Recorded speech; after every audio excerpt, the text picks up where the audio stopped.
ค่3 ปีความเสียหายจากอาชญากรรมไซเบอร์ของคนไทยพุ่งทะลุถึง 94,000 ล้านบาทหรือเฉลี่ยปีละ 30,000 ล้านบาททุก1 ชั่วโมงเราเสียเงินกว่า 3.4 ล้านบาทให้กับมิจฉาชีพออนไลน์โจรไม่เห็นใจคนอาชีพไหนอายุเท่าไหร่สถานะทางการเงินแบบใดหมอพ่อค้านักธุรกิจนักเรียนแม่บ้านข้าราชการเกษียณทุกคนตกเป็นเหยื่อได้เสมอและวันหนึ่งอาจเป็นคุณหรือคนที่คุณรักเพราะจุดอ่อนร่วมของเหยื่อคือความเร่งรีบขาดสติหรือแม้แต่บางครั้งก็เกิดความโลภจนเกินไปอย่าปล่อยให้การกดคลิกเดียว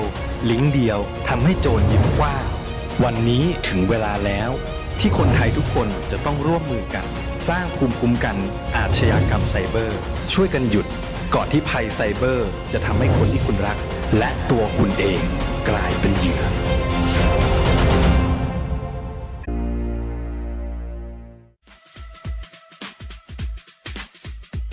หากคุณมีปัญหาสายตาอยากได้แว่นสักอันหนึ่ง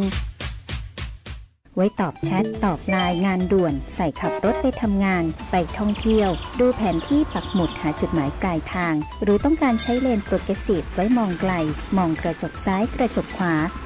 The World of Decon เราเข้าใจถึงปัญหาสายตาของคุณดีวัดสายตาแม่นยำโดยทัศนศาสตร์ด้วยประสบการณ์กว่า40 ปี wow. The World of Decon ช่วยคุณได้ตัวแทนจำหน่ายแว่นตานาฬิกาพร้อมบริการหลังการขายมาเลยที่ The World of Decon มุมแยกกาดน้ำทองถนนภูเก็ตตำบลนาจักอำเภอเมืองแพร่จังหวัดแพร่โทร 0819520545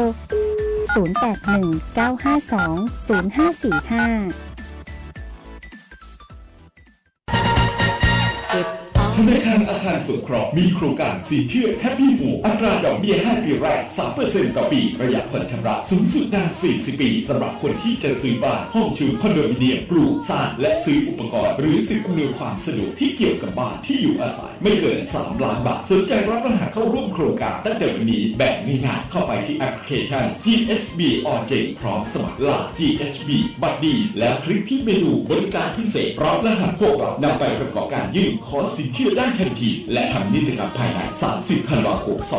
2567 หรือโทรสอบถาม 054-621-490-5 ธนาคารอาคารสงเคราะห์ทำให้คนไทยมีบ้านสักบ้านคอยเราให้เข้าไปอยู่ดูแล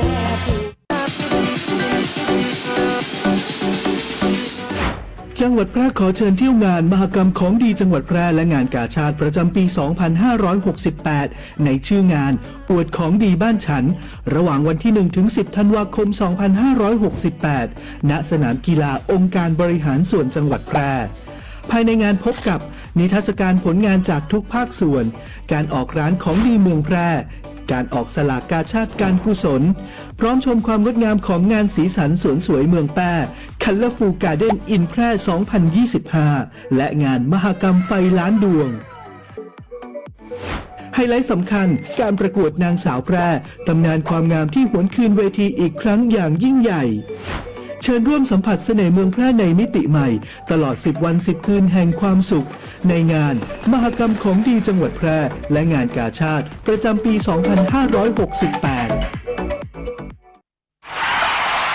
ปัญหาเคลมประกันไม่ได้กรมธรรม์ยังไม่คุ้มครองปัญหาเคลมไม่ได้ผู้ขายประกันไม่นำเงินส่งเข้าบริษัทประกันภัยปัญหาเคลมไม่ได้บริษัทประกันภัยปฏิเสธการจ่ายค่าประกันถ้าไม่อยากให้เกิดปัญหาเหล่านี้ต้องเลือกซื้อประกันภัยกับตัวแทนในหน้าประกันภัยที่มีใบอนุญาตหรือในหน้าประกันภัยที่ได้รับมอบอำนาจจากบริษัทประกันภัยเท่านั้นเลือกความปลอดภัยมั่นใจในกรมธรรม์สำนักงานคณะกรรมการกำกับและส่งเสริมการประกอบธุรกิจประกันภัยสอบถามรายละเอียดเพิ่มเติมได้ที่สายด่วนประกันภัย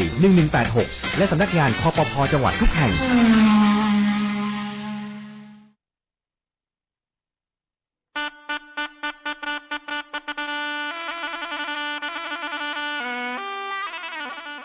รู้หรือ รือไม่ว่าเหนือใต้เราเชื่อมโยงกันภาษาเจ๊เหหรือภาษาตากใบเป็นภาษาถิ่นที่พูดกันในอำเภอตากใบจังหวัดนราธิวาสมีลักษณะเฉพาะตัวจากการผสมผสานระหว่างภาษาสุโขทัยโบราณภาษาใต้และภาษามลายูภาษาเจ๊เห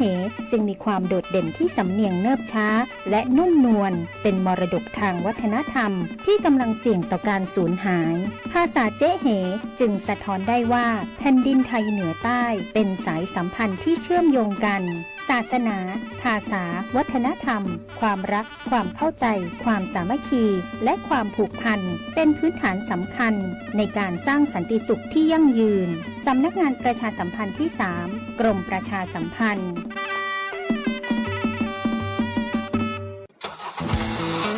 ขับขี่ปลอดภัยเมืองไทยไร้อุบัติเหตุด้วยความปรารถนาดีจากสถานีวิทยุกระจายเสียงแห่งประเทศไทยจังหวัดแพร่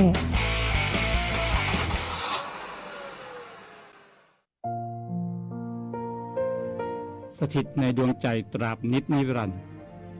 น้อมศิรกรานกราบแทบพระยุคลบาทด้วยสำนึกในพระมหากรุณาธิคุณเป็นล้นพ้นอันหาที่สุดมิได้ข้าพระพุทธเจ้านายชัยทัศน์ชินสรนันท์ผู้พิพากษาหัวหน้าศาลเยาวชนและครอบครัวจังหวัดแพร่พร้อมด้วยข้าราชการพนักงานและลูกจ้างศาลเยาวชนและครอบครัวจังหวัดแพร่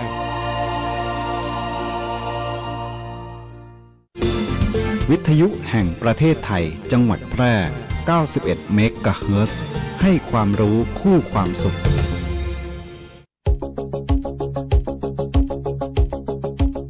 ข่าวสารฉับไวใกล้ตัวบริการทันใจร่วมแรงร่วมใจงานบ้านงานบุญประกวดราคาโปร่งใส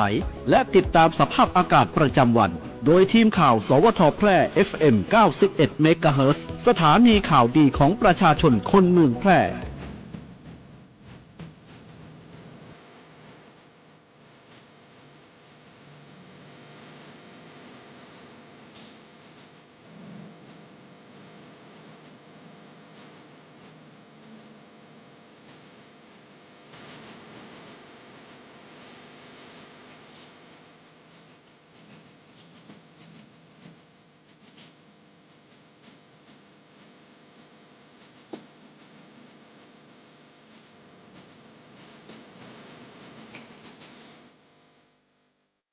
สวัสดีค่ะสถานีวิทยุกระจายเสียงแห่งประเทศไทยจังหวัดแพร่ขอเสนอข่าวท้องถิ่นประจำวันเสาร์ที่ 6 ธันวาคม พุทธศักราช 2568 โดยมีหัวข้อข่าวดังต่อไปนี้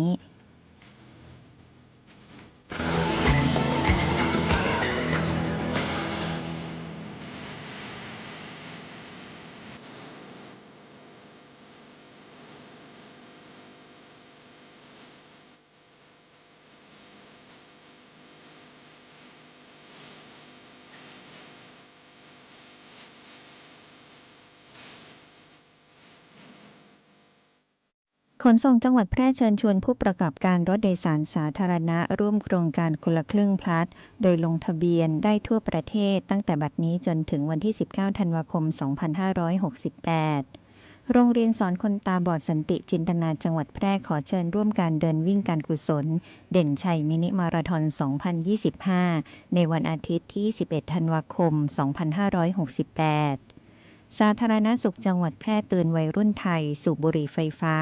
เสี่ยงป่วยโรคหลอดเลือดสมองอัมพาตเฉียบพลันภัยเงียบที่ถูกมองข้าม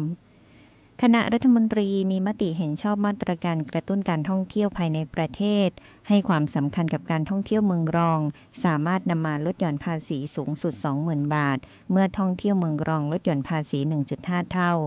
ตั้งแต่บัดนี้จนถึง 15 ธันวาคม 2568 ต่อไปเป็นรายละเอียดของข่าวค่ะ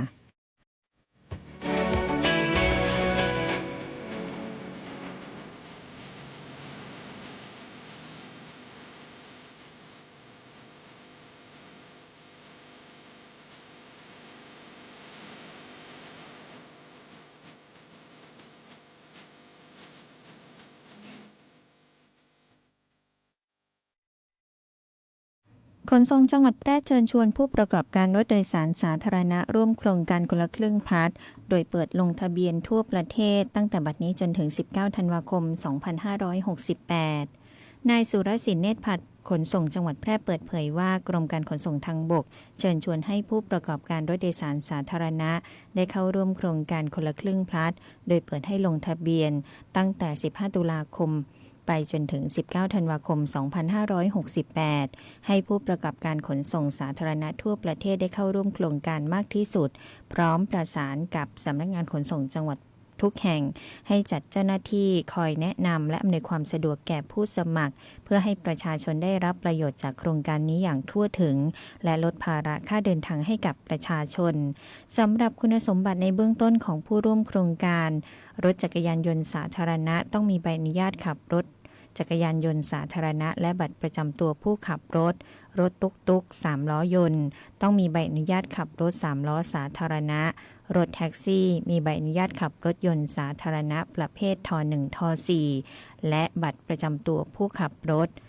2แถวและรถตู้ต้องมีใบอนุญาตขับรถประเภทท1ถึงท4รถโดยสารประจำทางต้องมีใบอนุญาตประกอบการขนส่งประจำทาง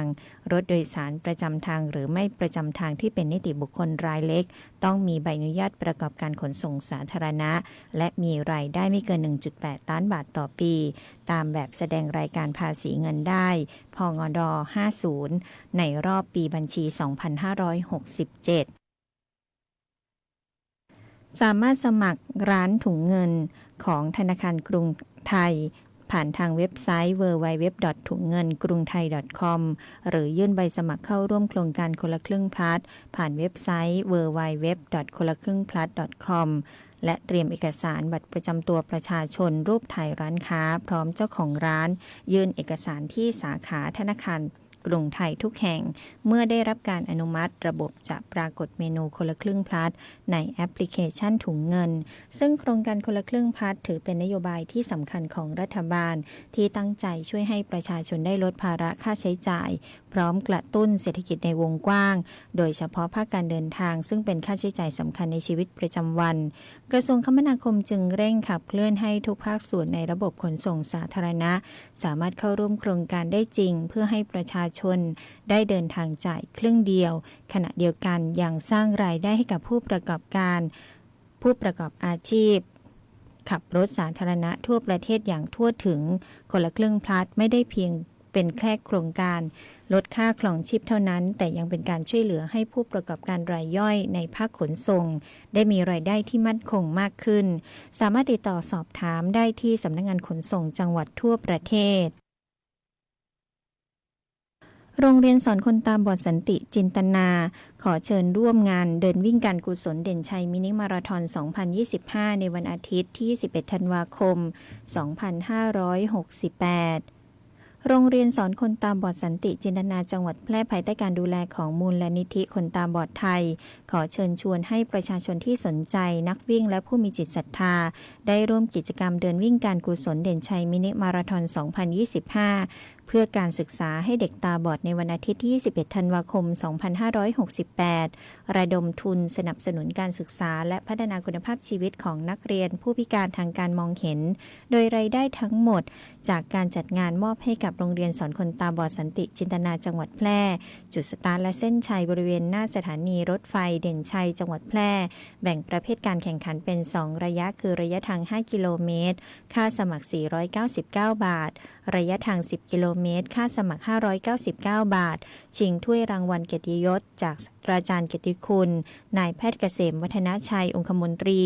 โดยเปิดรับสมัครตั้งแต่บัดนี้จนถึงวันที่ 10 ธันวาคม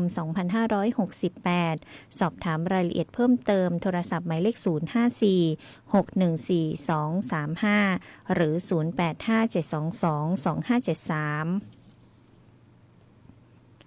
สาธารณสุขจังหวัดแพร่เตือนวัยรุ่นไทยที่สูบบุหรี่ไฟฟ้าเสี่ยงป่วยโรคหลอดเลือดสมองอัมพาตเฉียบพลันภัยเงียบที่ถูกมองข้าม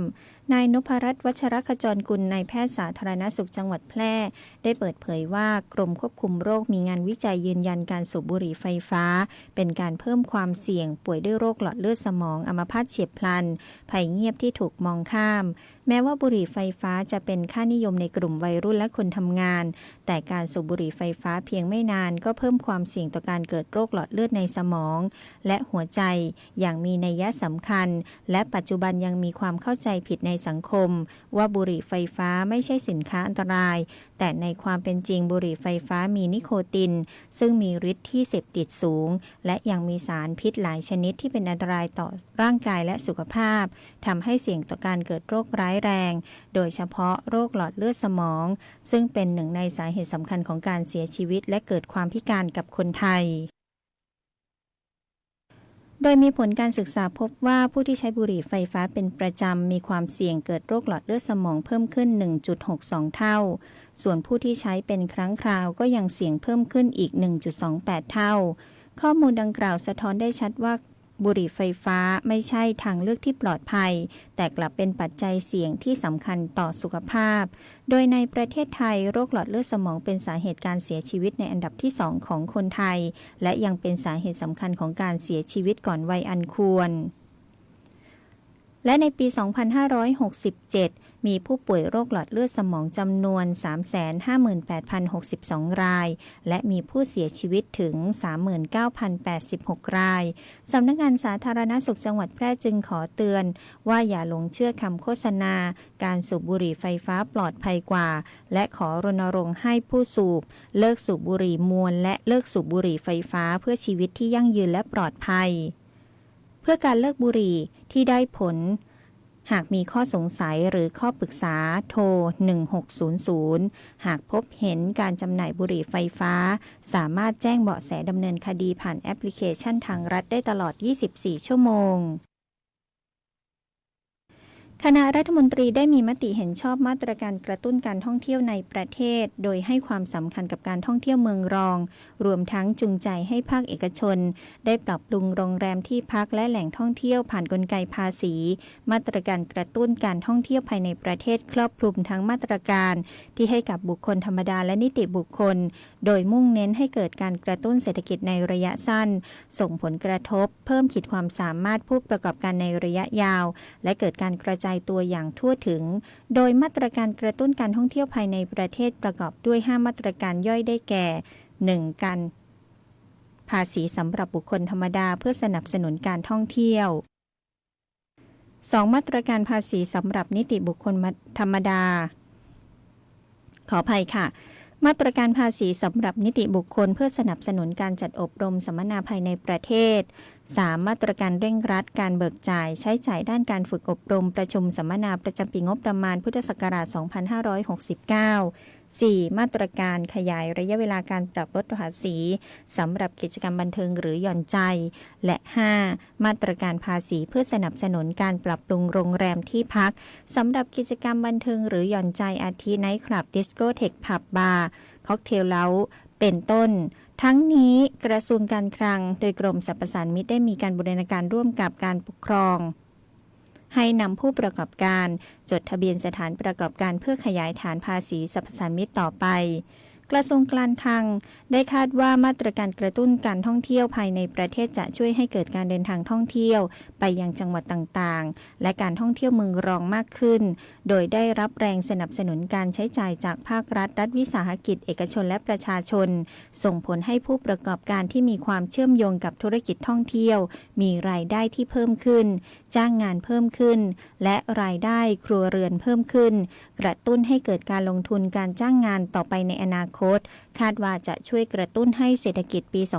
2568 ขยายตัวเพิ่มขึ้นร้อยละ 0.04 ถึง 0.05 และในปี 2569 จะขยายตัวเพิ่มขึ้นร้อยละ 0.03 ถึง 0.04 เมื่อเทียบกับกรณีที่ไม่มีการดำเนินการ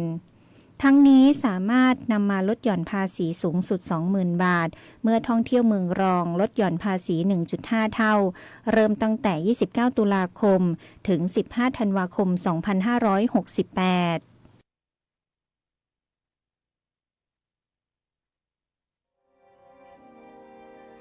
สวัสดีครับกระผมนายณัฐพัฒน์ขอนวิกุลนักเรียนชั้นมัธยมศึกษาปีที่ 6/3 โรงเรียนนารีรัตน์จังหวัดแพร่กระผมรู้สึกเสียใจเป็นอย่างมากครับต่อการเสด็จสวรรคตของสมเด็จพระนางเจ้าสิริกิติ์ พระบรมราชินีนาถพระบรมราชชนนีพันปีหลวงพระองค์ทรงประกอบพระราชกรณียกิจมากมายเพื่อพัฒนาเยาวชนและประสบนิกรชาวไทยเป็นแม่หลวงของทั้งแผ่นดินกระผมขอมอบบทประพันธ์ที่กระผมประพันธ์จากใจเพื่อแสดงความสำนึกในพระมหากรุณาธิคุณครับแม่ผู้เป็นดั่งดวงใจไทยทั้งชาติแม่เป็นปราชญ์หัตถศิลป์ถิ่นวิถีแม่ผู้ห่วงปวงราชด้วยอารีแม่ผู้ชี้ทางธรรมดำรงไทยแม่หลวงลาฟ้าสลัวไปทั่วทิศราชน้อมจิตบารมีพิสุทธิ์ใสพระผู้เสด็จสู่สวรรค์คาลัยสถิตที่กลางใจไทยนิรันดร์ข้าพระพุทธเจ้านายณัฐภัทร ขอนพิกุลนักเรียนชั้นมัธยมศึกษาปีที่ 6/3 โรงเรียนนารีรัตน์จังหวัดแพร่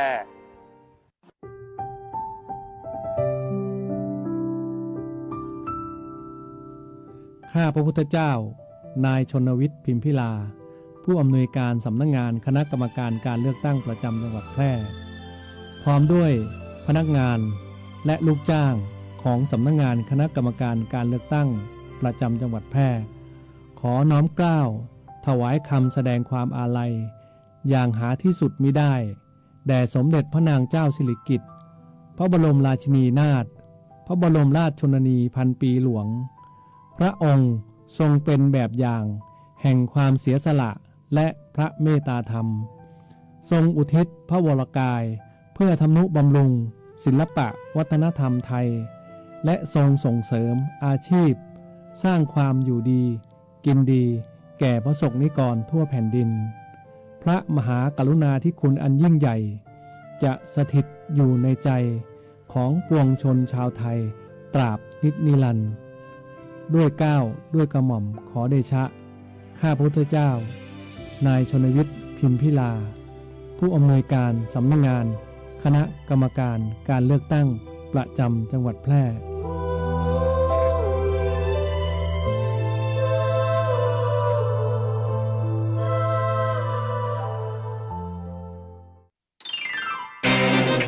กฎหมายง่ายจังแค่ฟังก็เข้าใจโดยสำนักงานกิจการยุติธรรมตอนโดนลูกหลงก็พุ่งมาดีๆหน่อยไม่ได้ไงวะอ้าวเฮ้ยนั่นเนียนหัวเองอะไปโดนอะไรมาวะโนเป็นลูกมะกรูดเชียว ก็เมื่อกี้นี่นะสิฉันเดินอยู่บนริมฟุตบาทข้างๆแถวบ้านน่ะพอดีมีสองผัวเมียเขาทะเลาะกันเสียงดังมากๆไอ้เราก็รีบเดินหนีไม่ทันเขาปารองเท้าใส่กันปรากฏว่ามันหล่นลงมาตรงหัวฉันพอดีเลยเจ็บก็เจ็บอายก็อายเลยรีบเดินมาบ้านลุงอ้วนนี่แหละแล้วจะสงสารดีไหมเนี่ยคนอะไรจะดวงซวยกันขนาดนี้นะ ว่าแต่แน่ใจนะว่ามันเป็นแค่รองเท้าอ่ะหัวบวมขนาดนี้ฉันว่าไม่น่าจะใช่หรอมั้งก็รองเท้าคอมแบทนะสิชาวบ้านชาวช่องแถวนั้นเขาก็ตกใจกันหมดเลยวันนี้มันวันอะไรกันเนี่ยโคตรละเซ็งเลยหัวก็โนจะไปเรียกเก็บเงินเขาได้บ้างไหมเนี่ยนั่นสิฉันน่ะก็อยากรู้ได้แน่นอนค่ะสามารถเรียกค่าเสียหายและค่ารักษาพยาบาลจากคู่กรณีได้เนื่องจากคู่กรณีที่อยู่บ้านหมู่บ้านอาคารที่เป็นโรงเรือนได้ทิ้งขว้างของไปตกลงโดนคนหรือเข้าของผู้อื่นเสียหายโดยกรณีของน้าเนียนใครที่ขว้างรองเท้าโดนหัวของคนอื่นก็ต้องรับผิดในความเสียหายที่เกิดขึ้นในฐานกระทำละเมิดนะคะหากสงสัยเรื่องกฎหมายหรือได้รับความไม่เป็นธรรมติดต่อสำนักงานยุติธรรมจังหวัดทั่วประเทศหรือโทรสายด่วนยุติธรรม1111กด77นะ จะบอกให้มาติดตามพยากรณ์อากาศในช่วงวันที่ 7-12 ธันวาคม 2568 ประเทศไทยตอนบนมีอุณหภูมิที่ลดลงโดยมีอากาศหนาวมีลมแรงสำหรับภาคตะวันออกเฉียงเหนืออุณหภูมิลดลง 2-4 องศาภาคกลางภาคตะวันออกอุณหภูมิลดลง 1-3 องศาเนื่องจากบริเวณความกดอากาศสูงมวลอากาศเย็นอีกระลอกหนึ่งจากประเทศจีนแผ่ลงมาเสริมปกคลุมประเทศไทยตอนบนและทะเลจีนใต้ประกอบกับในช่วงวันที่ 10-12 ธันวาคมจะมีลมตะวันออกพัดเข้ามาปกคลุมภาคตะวันออกเฉียงเหนือภาคตะวันออกและอ่าวไทยทำให้บริเวณดังกล่าวมีฝนเกิดขึ้นได้ในบางพื้นที่ อันหนึ่งยอมความกดอากาศต่ำกำลังแรงบริเวณมหาสมุทรแปซิฟิกด้านตะวันออกของประเทศฟิลิปปินส์มีแนวโน้มจะมีกำลังแรงขึ้นและเคลื่อนลงทะเลจีนใต้ตอนกลางในช่วงวันที่ 7-8 คาดว่าจะเคลื่อนเข้าใกล้กับชายฝั่งประเทศเวียดนามตอนล่างในช่วงวันที่ 10-11 ธันวาคมนี้ในขณะที่บริเวณความกดอากาศสูงหรือมวลอากาศเย็นได้ปกคลุมประเทศเวียดนามและทะเลจีนใต้ตอนบนส่งผลให้พายุนี้อ่อนกำลังลงอย่างรวดเร็วตามลำดับขอให้ประชาชนบริเวณประเทศไทยตอนบนภาคใต้ตอนบนดูแลรักษาสุขภาพเนื่องจากอากาศที่เปลี่ยนแปลงตลอดช่วงและในช่วง 6 และ 11-12 ธันวาคมขอให้ประชาชนบริเวณภาคใต้ได้ระมัดระวังอันตรายจากฝนที่ตกหนักฝนที่ตกสะสมเกษตรกรบริเวณประเทศไทยตอนบนควรเตรียมการป้องกันเฝ้าระวังความเสียหายที่จะเกิดต่อผลผลิตทางการเกษตรส่วนภาคใต้ชาวเรือบริเวณอ่าวไทยและทะเลอันดามันควรเดินเรือด้วยความระมัดระวังภาคเหนือในช่วงวันที่ 6-12 ธันวาคม 2568 อากาศเย็นถึงหนาวกับมีหมอกในตอนเช้ามีฝนร้อยละ 10-20 ของพื้นที่ส่วนมากทางตอนล่างของภาคและอุณหภูมิต่ำสุด 13-22 องศาอุณหภูมิสูงสุด 30-32 องศาบริเวณยอดดอยอากาศหนาวถึงหนาวจัดอุณหภูมิต่ำสุด 5-15 องศาเซลเซียสลมตะวันออกความเร็ว 10-20 กิโลเมตรต่อชั่วโมงจบการนำเสนอข่าวท้องถิ่นขับรถอย่าใจร้อนเอื้ออาทรต่อเพื่อนร่วมทางพิรุณพรแสงสร้อยอ่าน